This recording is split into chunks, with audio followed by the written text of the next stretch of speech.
আজকে আমার কৃষি ক্ষেতের মধ্যে দিতে হয় পানি, তার জন্য আমি আমার মোটরটা বাইর করে ফেললাম। আর আমার মোটরের সাথে আছে তার, আর 10 ফুট লম্বা একটা আছে সেকশন পাইপ, সাথে আছে 120 ফুট লতা পাইপ, আর এখানে আমার মোটর, তার, সেকশন পাইপ সব মিলিয়ে আছে। তো এখন গাছের মধ্যে পানি দিতে হলে আমাদের সবগুলো সেটিং করতে হবে। আর সবার আগে আমরা তারটা খুললাম, তারপর আমরা মোটরটা বসাইলাম, আর সেকশন পাইপটা আমাদের মোটরের সাথে লাগাই ফেললাম, আর এখান দিয়ে আমাদের লতা পাইপ টেনে ফেললাম আমরা। তারপর লতা পাইপটা আমাদের মোটরের সাথে লাগাই মোটর চালু দিলাম, আর এখন দিব আমাদের নতুন বাড়িতে পানি। তো অবশেষে আমার নতুন বাড়িতে এখন পানি দেওয়া শুরু করবো আমি। আগে আমার কচুরি পানা গাছের মধ্যে আমি পানি দিতে হবে। আর অবশেষে আমার নতুন বাড়িতে পানি দেওয়া শেষ, আর আমি এখন যে করবো গোসল। তো এখন আমি গোসল করে চলে আসলাম, তারপর রওনা দিলাম রাস্তার দিকে। আমি রাস্তার সামনে যে দেখতেছি তো আমার ছোট ভাইরা খেলাধুলা করতে আছে, তো আমি অনেকক্ষণ বসে বসে ওদের খেলাধুলা দেখলাম। তারপর রওনা দিলাম বাড়ির দিকে। আর হঠাৎ করে মনে পড়লো আমার তো আজকে এক জায়গায় মাহফিলের শুট আছে। তারপর আমি পটাপট ঘরে চলে গেলাম। আমার মাহফিলের শুট করতে হলে যা যা লাগে আমি সবগুলো নিয়ে। আর এখন অনেকটা ঠান্ডা পড়ে, তার জন্য আমি কিছু শীতের কাপড় চোপড় নিলাম। তারপর আমার ভিডিও করার স্ট্যান্ডটা আমি একটু চেক করে দেখলাম কেমন আছে। তারপর চেক করা দেখার পর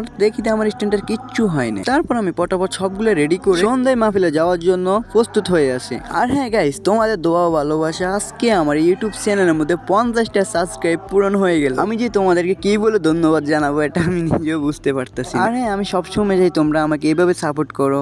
আর হ্যাঁ, আজকের ভিডিওটা কার কাছে কেমন লাগছে সবাই কমেন্ট করে জানাবেন। আর যদি ভিডিওটা ভালো লাগে থাকে তাহলে একটা লাইক আর একটা সাবস্ক্রাইব করে দিবেন। তো সবাই ভালো থাকবেন, সুস্থ থাকবেন, আল্লাহ হাফেজ।